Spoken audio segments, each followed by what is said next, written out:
Joel Embiid, Karl-Anthony Towns. These are two of the most promising big men in the league.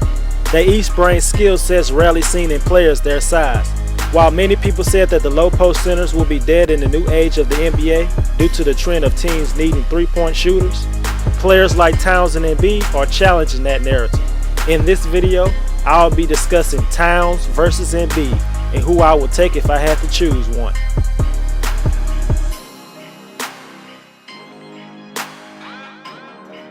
It had been 2.5 years since a back injury prematurely ended Joel Embiid's freshman season at Kansas, and a little over 2 years since 2 metal screws were inserted into his right foot after a pre-draft physical revealed a stress fracture. During that time, Karl-Anthony Towns was showing a little bit of his talent at the University of Kentucky under John Calipari and led the Wildcats to a Final Four appearance. Later on, he was drafted number 1 by the Timberwolves and went on to win Rookie of the Year, and had GMs questioning who would they choose to start their franchise with after Towns' amazing rookie year. When every big man needs to be able to protect the rim or stretch the floor, why not get a guy who can do both? Joel Embiid has been compared to the one and only Hall of Famer Hakeem Olajuwon. That's high praise, but you can see where it comes from in his ability in the low post. He has tremendous footwork for such a big and inexperienced player, with a mix of power and touch around the rim. Both guys can also hurt the opposing teams from behind the arc. In a small sample size, Embiid is making around 50% of his three-pointers. But Towns has shown over a whole season that he can consistently make jump shots from mid-range and three-point areas, shooting 36% from behind the arc through 90-plus games. If you bring your big man out to guard Embiid behind the arc, he can easily get blown by. Embiid has decent speed for a 7-footer and solid ball handling skills. If you put a guard or a wing on Embiid, he can muscle right past them or even shoot over them. Same goes for Towns, but at this point, Towns is a much more refined player. He can put it on the floor, he can change direction, he can Euro step. You can pick and roll with him where he's the ball handler. He has guard-like skills, great vision, and playmaking ability. Yes, I am describing a 7-footer. Embiid is now 2 inches taller than when he was drafted, standing around 7'2" and 250 pounds. He's got longer arms and broader shoulders than the 7-foot Towns. And combine that with leaping ability, Embiid just takes up more space than Towns does. Both are really fluid athletes. I think Embiid is a little stronger, but it's striking just how fast Towns can run at his side. He can accelerate as fast as a guard, even with the ball in his hands. He covers ground quickly when he's running the floor.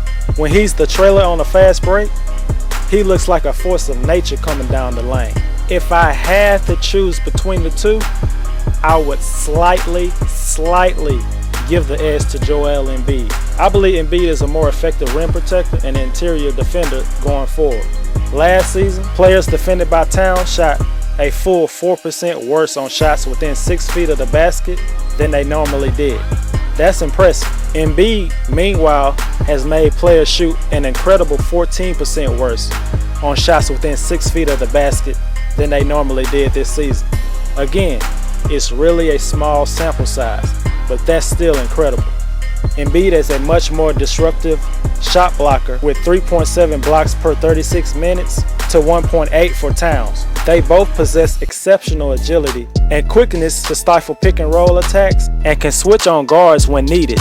Still hindered by minutes restrictions as he eases his way into action, Embiid's per 36-minute numbers are ridiculous. He's putting up around 30 points and 12 rebounds. Let's be clear, there's a lot that has to go right for Embiid to continue to produce at such an elite level throughout his entire rookie campaign. But after the potential he has shown thus far, we have no choice but to trust the process. Believe me when I tell you, you cannot go wrong with either one of these ultra-talented big men. Choosing between these two is like splitting hairs.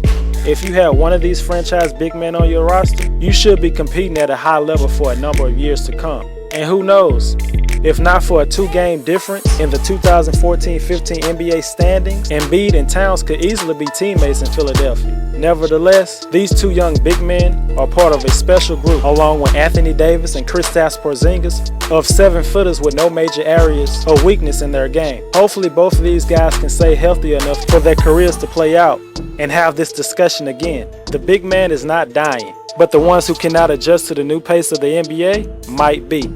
So tell me, Joel Embiid, Karl-Anthony Towns, which one would you choose?